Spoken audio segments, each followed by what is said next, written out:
Dialog 1. Dialog antar teman di sebuah kantin. Kantin ini bersih dan nyaman. Ya, menunya juga beragam. Coba saya lihat daftar menunya. Silakan, pilih apa? Aku ingin nasi. Lauknya? Lauknya ayam balado saja. Balado itu dari cabai. Tidak apa-apa, aku suka makanan pedas. Bagiku, makanan pedas membuat perut sakit. Orang Jawa seperti kamu memang tidak suka makanan pedas-pedas.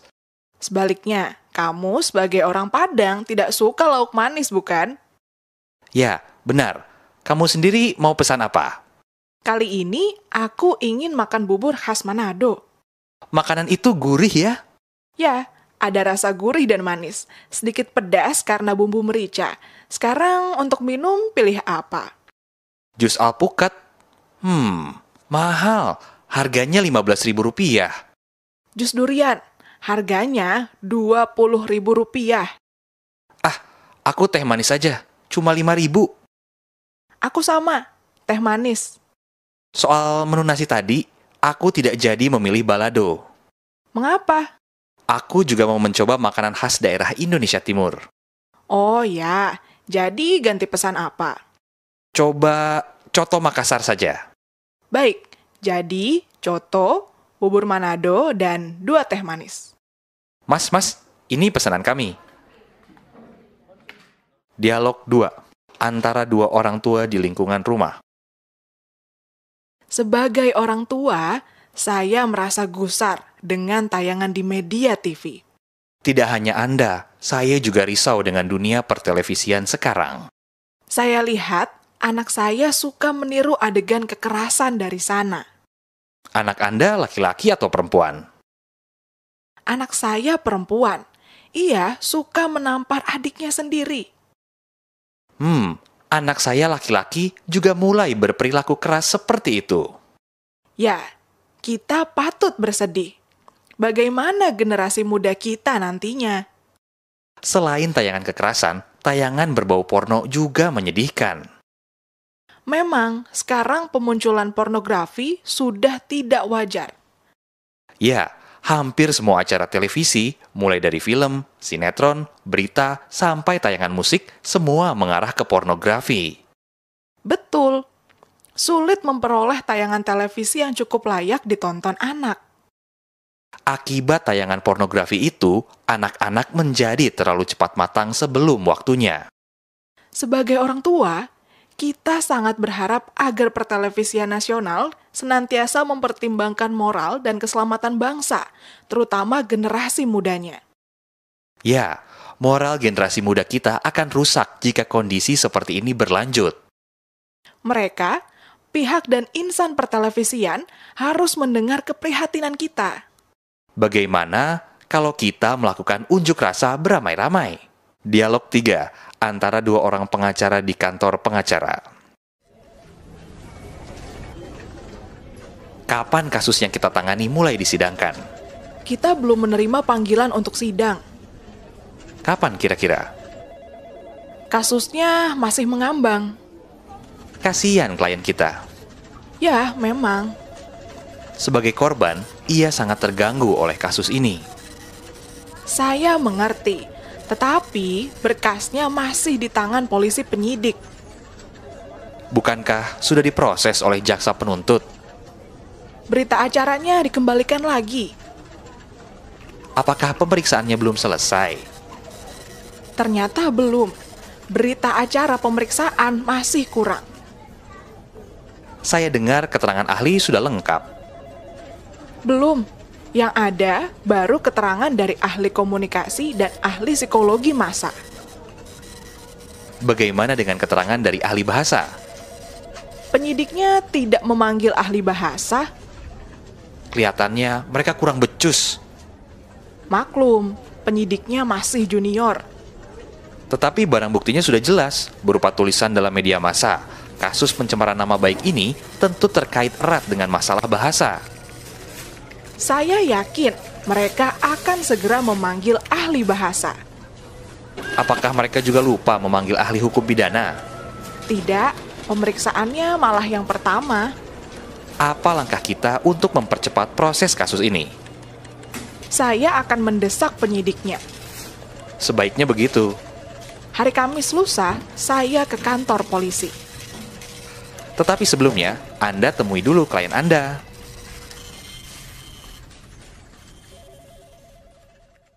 Dialog 4. Dialog antara mahasiswa W dan penyuluh pertanian P di sawah. Padinya sudah menguning semua.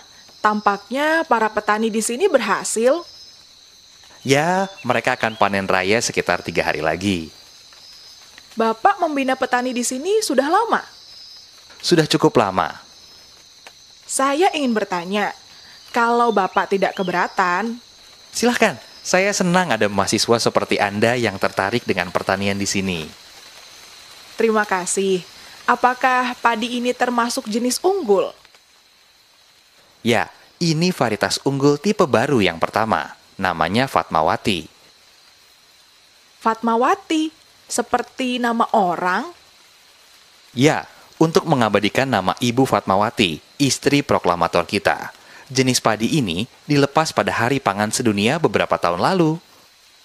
Kalau dikatakan jenis unggul, apa saja keunggulannya? Yang paling menonjol adalah produktivitasnya yang tinggi. Maksud Bapak, hasil panennya lebih banyak dibandingkan jenis padi lain. Benar, produktivitasnya antara 9 sampai 10 ton per hektar. Kalau begitu, hasilnya bisa 2 kali lipat dari rata-rata produktivitas padi nasional. Oh, sudah pasti. Wah, sangat mengesankan. Tentu ada keunggulan lain. Ya, malainya panjang. Terdiri atas 300 butir padi. Kemudian, batangnya tidak mudah rebah. Kekuatan batangnya ini warisan dari padi gogo. Jadi, padi ini merupakan hasil persilangan. Benar begitu. Fatmawati tercipta melalui penelitian panjang. Padi ini persilangan antara gogo dengan ramos. Keduanya juga dikenal sebagai padi unggul. Saya ingin tahu kualitas gabahnya. Gabah hampa dari padi jenis lain bisa lebih dari 30%. Padi jenis ini tidak begitu. Kemungkinan gabah hampanya hanya sekitar 20%. Wah, jauh lebih rendah. Malah masih bisa lebih rendah lagi. Ini akan menjadi laporan ilmiah saya yang menarik.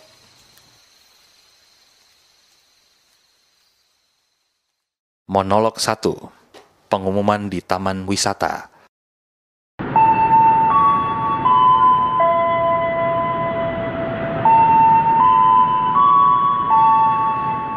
Mohon perhatian, mohon perhatian. Kepada Ibu Atika Soleha, anggota rombongan dari perusahaan Garuda Mas, kami beritahukan bahwa Anda telah ditunggu oleh rekan-rekan di kendaraan. Ibu Atika Soleha telah ditunggu di bus. Rombongan Anda akan segera melanjutkan perjalanan.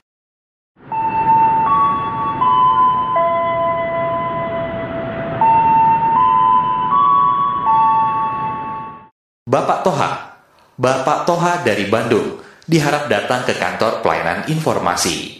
Bapak Ahmad menunggu Anda di sini.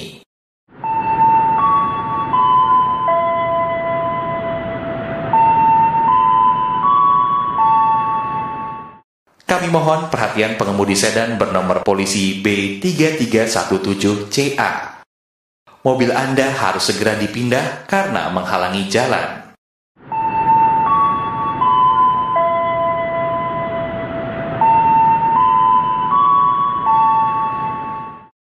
Kami beritahukan bahwa telah ditemukan sebuah telepon seluler dan sebuah jam tangan di halaman parkir taman wisata ini. Telah ditemukan sebuah telepon seluler dan sebuah jam tangan di halaman parkir. Anda yang merasa kehilangan dapat menemui petugas di kantor pelayanan informasi. Kami ingatkan kepada para pengunjung agar membuang sampah pada tempatnya. Partisipasi Anda dalam menjaga kebersihan sangat kami hargai. Terima kasih. Monolog 2. Suku Baduy adalah suku yang tinggal di Kecamatan Lewi Damar, Kabupaten Lebak, Provinsi Banten. Wilayah suku itu dikelilingi hutan dan bukit. Untuk mencapai perkampungannya, tidak tersedia angkutan umum. Layanan angkutan umum hanya sampai di Desa Ciboleger, desa terdekat yang berbatasan dengan wilayah Baduy. Jadi, jika ingin bertemu dengan mereka, kita harus berjalan kaki dari Ciboleger. Wilayah Baduy terbagi menjadi dua bagian, Baduy dalam dan Baduy luar. Menurut orang Baduy, wilayah mereka diibaratkan seperti rumah. Baduy luar menjadi teras rumahnya, sedangkan Baduy dalam menjadi bagian rumahnya. Penghuni bagian dalam rumah dianggap sedang dalam keadaan bertapa. Oleh karena itu, ada larangan-larangan yang harus dipatuhi oleh warga Baduy dalam. Misalnya, mereka tidak boleh bepergian menggunakan kendaraan. Sejauh apapun mereka pergi, mereka harus berjalan kaki. Kalau kita memasuki perkampungan orang Baduy, kita akan disuguhi pemandangan rumah-rumah yang seragam. Rumah berdinding anyaman bambu dan beratap rumbia tampak berjajar. Tidak ada rumah yang lebih menonjol, baik bentuk maupun ukurannya. Rumah orang Baduy dalam dibangun tanpa menggunakan paku. Sebagai gantinya, digunakan tali ijuk. Suku Baduy yang dipimpin oleh Puun, pemimpin tertingginya, hidup dengan sederhana. Hidup mereka jauh lebih sederhana daripada saudara mereka dari suku lain di Pulau Jawa. Makanan utama mereka adalah nasi dan ikan asin. Kesederhanaan mereka dipengaruhi oleh peraturan adat yang dijalankan secara turun-temurun. Mereka tidak boleh bersentuhan dengan teknologi modern. Di perkampungan mereka tidak terdapat aliran listrik. Peraturan adat pula yang menyebabkan anak-anak Baduy tidak bersekolah. Meskipun demikian, mereka dibiasakan bekerja membantu orang tua sejak kecil. Monolog 3. Baik, sekarang saya ingin menjawab pertanyaan Anda tentang bagaimana seharusnya menjadi seorang desainer. Kita tahu, kini kebutuhan akan mode bukan kebutuhan sandang belaka. Kemajuan mode membuat banyak orang menginginkan selalu tampil bergaya dan tidak ketinggalan zaman.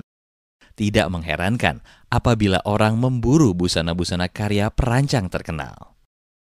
Nah, kalau Anda sudah menjadi seorang desainer, Anda perlu memamerkan karya-karya Anda. Tujuannya ialah untuk menyaingkan karya Anda dengan karya-karya desainer yang terkemuka. Memang, hal itu bukan pekerjaan mudah karena membutuhkan strategi khusus untuk menembus pasar. Anda memerlukan dukungan agen atau penasehat atau konsultan yang andal. Pameran busana Anda itulah jurus jitu untuk memperkenalkan hasil rancangan Anda. Salah satu kiat penting bagi Anda sebagai seorang desainer adalah kreativitas. Dimanapun pasar Anda, kreativitas harus ditingkatkan. Salah satu kiat menarik pasar adalah dengan banyak berkreasi dan memiliki segmen pasar yang jelas. Setiap karya Anda harus memiliki ciri khusus. Hal ini yang akan membuat Anda berbeda dari perancang lainnya. Kiat lain adalah mendesain busana dalam jumlah terbatas.